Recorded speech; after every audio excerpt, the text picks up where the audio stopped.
পরেও, কৃষ্ণ মন্ত্রে দীক্ষিত হবার পরেও কষ্ট পাই বলে সুখের আশায় অন্য ধর্ম গ্রহণ করতে চলে যায়।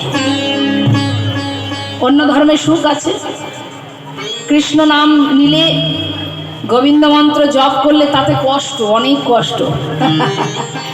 অন্য ধর্মে সুখ আছে, তাই সুখের আশায় ছুটে চলে যায়।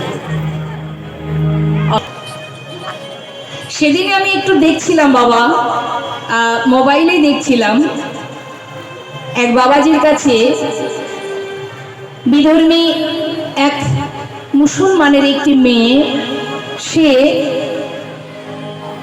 সেই বাবাজির কাছে গিয়ে দাঁড়িয়েছে, চোখের জলে বুক ভাসিয়ে কাঁদছে। তো বাবাজি জিজ্ঞাসা করছে, তুমি কাঁদছো কেন? বলছে, আমি আপনার চরণাশ্রিত হতে চাই। কেন কেন চরণাশ্রিত হবে? তোমাদের এলাকায় কত হিন্দু আছে? বলছে, বেশি নেই। তাহলে তুমি এই পথে কেন এলে? বলছে, আমার ভালো লাগে। যেদিন থেকে, যে মুহূর্ত থেকে আমি বদনে রাম নাম উচ্চারণ করেছি, সেদিন থেকে আমার মন প্রাণ, আমার সব কিছু তার চরণে সঁপে গেছে। আর প্রভু রামের চরণে নিবেদন হওয়া মাত্রই আমি যে জীবনে কত সুখ পেয়েছি, কত তৃপ্তি পেয়েছি, আমার যে কত আনন্দ হয়েছে, তাই আপনার চরণ স্মরণ নিচ্ছি, আপনি কৃপা করে আমাকে মন্ত্র দান করুন। তো এরকম অনেক ভক্ত আছে বাবা। দেখুন, ভগবান একজনই। তুমি যে পথেই যাও না কেন, যে পথ অবলম্বন করো না কেন, পথের শেষে একটি জায়গাতেই আমাদের সবাইকে দাঁড়াতে হবে। হ্যাঁ, তাহলে আমরা ভগবানকে কেউ বলে ভগবান, কেউ বলে আল্লাহ, কেউ বলে গড, অর্থাৎ যে যেমন করে ভালোবাসে। বিষয় তো একটাই বাবা। কেউ বলে জল, কেউ বলে পানি, কেউ বলে ওয়াটার, অর্থাৎ বিষয় এক। তুমি যে পথ দিয়ে আসো না কেন। তাই আমাদের সমাজে কেউ যদি কারোর প্রতি একটু দুর্ব্যবহার করে, সাজা দেয়, যেটা এখন আমরা চোখে দেখতে পাচ্ছি, এক ধর্ম আর এক ধর্মকে সাজা দিচ্ছে, কিন্তু লাভটা কি বাবা? আমি তোমাকে সাজা দিচ্ছি, সে আমাকে সাজা দিচ্ছে, কিন্তু ভগবান তো দেখছে। ভগবান যদি একজনই হবে, আমি যদি তোমার প্রতি দুর্ব্যবহার করে থাকি, কিন্তু এই দুর্ব্যবহারের ফল, আমি তোমার প্রতি যে দুর্ব্যবহার করলাম, এর ফলটা তো আমাকে পেতে হবে। আমি ভাবছি ওকে সাজা দিয়েছে মানে আমি উত্তম কাজ করেছি। না, তুমি ভগবানের কাছে, আল্লাহর কাছে অপরাধী হয়ে গেলে, আর এই অপরাধ যখন তুমি করেছো, সাজা তো তোমাকে পেতেই হবে, যে পথেই তুমি যাও না কেন। তাই মানুষ হয়ে মানুষকে সাজা দিয়ে লাভ নেই। তোমার পথ আমার পথ একই পথ, পথে এগিয়ে চলো। নিষ্ঠা রাখো, ভক্তি রাখো, ভালোবাসা রাখো, প্রেম রাখো, একে অপরের সঙ্গে থাকো। হরি বল। এই তো কয়েকদিন আগেও দেখছিলাম বাবা, বাগেশ্বর মহারাজের সঙ্গে একটা বিশাল সম্মেলন হয়েছে, দিল্লি থেকে বৃন্দাবনে যাচ্ছে। সেখানে কত হিন্দু, কত মুসলিম সব একাকার হয়ে গেছে। দেখে বড় ভালো লাগলো, খুব ভালো লাগলো। যে এটাই যেন হয় আমাদের সমাজে, এটাই যেন হয়, এটাই কামনা করি ভগবানের কাছে। তাই বাবা, আজ বৈষ্ণব মহাজন বলছে, আপনারা দেখবেন মোবাইলে কত বিদেশিরা সেই দলে তারাও এসেছে, সম্মিলিত হয়েছে। বিদেশিরা, রাশিয়া, ফ্রান্স, আমেরিকা সবাই এসেছে। অপূর্ব সেই দৃশ্য আপনারা দেখতে পাবেন। এই নভেম্বরের 7 থেকে সম্ভবত 12 কি 15 দিন পর্যন্ত চলবে এই সম্মেলন। খুব অপূর্ব সুন্দর সেই সম্মেলন দর্শন করবেন। গর্বিত হব আমরা যদি সবাই একাকৃত হয়ে আমরা এইভাবে যেতে পারি। নিতাই গৌর হরি বল, গৌর হরি বল, হরি বল। তো আমাদের দিনের পর দিন, প্রতিটা দিনই যাচ্ছি শুভ সময়। রাস পূর্ণিমা, এই কার্তিক মাসের কার্তিক ব্রত শেষ হলো। চাতুর্মাসের শেষ এই পূর্ণিমাতে শেষ হয়। এরপরে আবার আসছে কার্তিক পূজা। দর্শন করবেন, কার্তিকের পূজা হয় ঘরে ঘরে। হুগলির দিকে বেশ অনেক হয়, এদিকে হয় কিনা জানি না, হয় না? বাবা, হরি বল, হরি বল। তো আজ প্রভু আমার বললেন, দেখো যারা আমাকে ভালোবাসে তাদের কষ্ট পেতে হবে, তার থেকে ঘরে চলে যাও, সেটাই ভালো। যেই না বলেছে ভক্ত এমনই মা, এমন কঠিন ভক্ত, এমন প্রখর তার ভজন, সে বলে উঠলেন, হে প্রভু, আমি তোমার সঙ্গ ছাড়া হতে চাই না, তাই কষ্টই আসুক আর দুঃখ সুখই আসুক, দুঃখ দাও সুখ দাও, আমি তোমায় সঙ্গ পেতে চাই, আমি তোমায় ছেড়ে যেতে চাই না, তুমি আমাকে তোমার করে গ্রহণ করো। গৌরহরি বললেন, বেশ, তাহলে তুমি যখন আমার সঙ্গী হতে চেয়েছো, আজ থেকে তুমি আমার সঙ্গী। ভগবান ভক্তকে সঙ্গী করে নিল ঠিকই, কিন্তু তারও তো অনেক পরীক্ষা থাকে মা, অত সহজ। রাসমঞ্চে যুগ যুগ ধরে সাধনা করে ব্রজগোপীরা একটা রজনীতে গোবিন্দকে পতিরূপে পেয়েছিলেন। রাসমঞ্চে সকল গোপী যখন এলো, তখনও গোবিন্দ পরীক্ষা করেই যাচ্ছে, একটার পর একটা পরীক্ষা। তোমরা সতীরমণী কেন এসেছো রাসমঞ্চে? আমি পরপুরুষ, তোমরা পরনারী, লোকে দেখলে কলঙ্কিনী বলবে, যাও ঘরে চলে যাও। নিজের স্বামীকে ছেড়ে পরপুরুষের কাছে কেউ আসে না। কাকে বলেছে কথাগুলো? গোপীগণকে। কারা সেই গোপী? 60,000 বালখল্যমণি ঋষি। তাহলে পরীক্ষার কোনো শেষ নেই বাবা, পদে পদে পরীক্ষা দিতে হয়। তুমি কতটা ভালোবাসো, পরীক্ষা দেবে না? দিতে তো তোমাকে হবে। আমি হয়তো বললাম আপনাকে আমি খুব ভালোবাসি, কিন্তু ভালোবাসলে তো হবে না, তাই সে যে পরীক্ষা করবে, পরীক্ষা তো তোমায় দিতে হবে। প্রভু এবার পরীক্ষা নিতে শুরু করলেন। গোবিন্দ, আমার সঙ্গী হয়েছ, আমার সঙ্গে তীর্থে যাবে, তা তোমার কাছে একটা প্রশ্ন করব, বলো দয়াময়, আজকের দিনটা কোন দিন? শুভ বিজয়া দশমী তিথি। ঠিক বলেছ।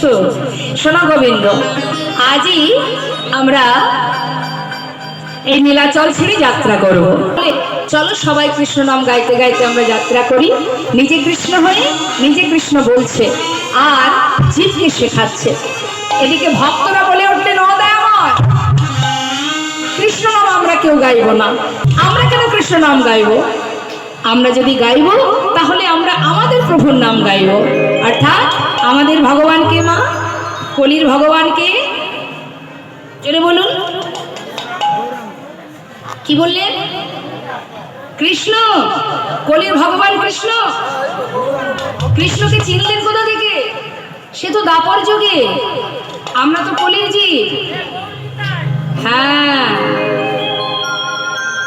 গৌরহরি জানালেন তাই জেনেছি, না হলে রাধা গোবিন্দকে আমরা কেউ জানতে পারতাম না। তাই কলির ভগবান হচ্ছেন, ওই দেখুন, ভালো করে দেখে নিন, চিনে নিন, দেখতে পাচ্ছেন? গৌর সুন্দর, রাধা কৃষ্ণ দুই দেহ এক হয়ে তবেই গৌর হয়েছে। হরি বল, হরি বল। তাই যদি কখনো মনে করেন যে আমি যুগল দেখবো, রাধা গোবিন্দের যুগল দেখবো, যদি মনে ইচ্ছা হয় কখনো, সোজা একেবারে গৌরহরির কাছে চলে যাবেন। গৌরহরিকে দর্শন করলেই যুগল দেখা হবে, কারণ একই দেহে একই অঙ্গে দুই দেহ, রাধা আর কৃষ্ণ, দুটো দেহই একই অঙ্গে। তাহলে যুগল হচ্ছে প্রকৃত গৌর সুন্দর। তাই আজ ভক্তগণ বলছে, প্রভু আমরা সবাই গাইব, তবে তোমার নাম গাইব। আমরা কেন কৃষ্ণ নাম গাইব? আমরা আমাদের প্রভুর নাম গাইব। এখন গৌর হরি কৃষ্ণ বলতে বলতে যাচ্ছে, আর পশ্চাতে ভক্তরা গৌর বলতে বলতে যাচ্ছে। আমরাও সবাই লীলা শ্রবণ করছি, লীলা শুনতে শুনতে আমাদের মনটাও যাচ্ছে, তাহলে আমরা কেন গাইব না?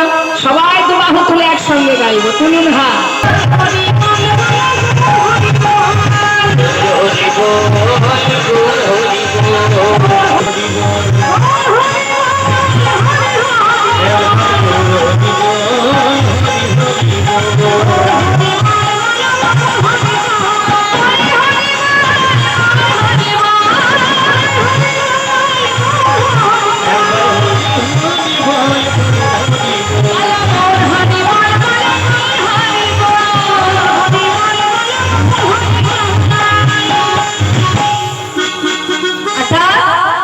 পিছনে যাচ্ছে গৌর নাম, সামনে যাচ্ছে কৃষ্ণ নাম।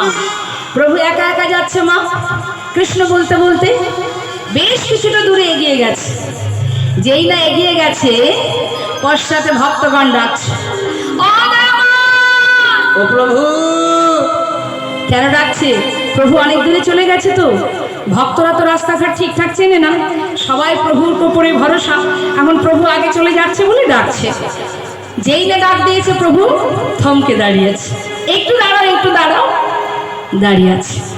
তাহলে বাবা এখান থেকে আমাদের একটু বুঝতে হবে, ভক্তরা যেই ডেকেছে প্রভু দাঁড়িয়ে পড়েছেন, অর্থাৎ ভগবান ভক্তের জন্য অপেক্ষা করে। কেউ বুঝতে পারে কেউ পারে না। যদি কেউ প্রকৃত ভক্ত হয়, ভক্তেরই ক্ষমতা আছে, ভক্তেরই জোর আছে, সেই একমাত্র পারে ভগবানকে নিজের মতো করে নিয়ে চলতে। কে বলে তুমি ডাকলে প্রভু আসবে না? কে বলে তুমি নাচালে সে নাচবে না? প্রভু বলেন ভক্ত আমার মাতা, ভক্ত আমার পিতা, ভক্ত আমার গুরু, আমাকে ভালোবেসে নাম দিয়েছে বাঞ্ছা কল্পতরু। ভক্ত দিলে খাই, না দিলে উপবাসী যাই। তাহলে ভগবানকে পেতে কষ্ট আছে কিছু?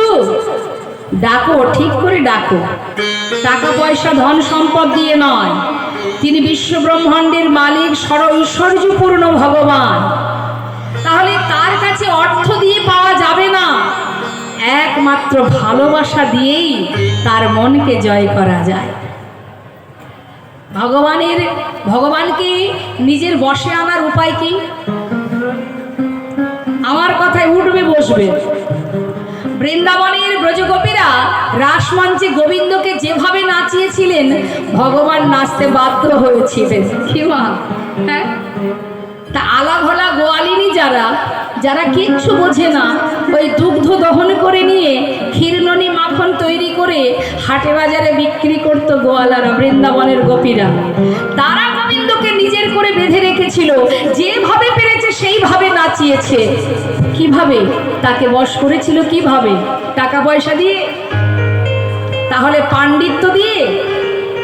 যে অনেক জ্ঞান বুদ্ধি আছে, অনেক শাস্ত্র পড়েছি, শাস্ত্রের শ্লোক অধ্যয়ন করেছি, শ্লোক পাঠ করে ভগবানকে সন্তুষ্ট করে নিজের বশে এনেছিল?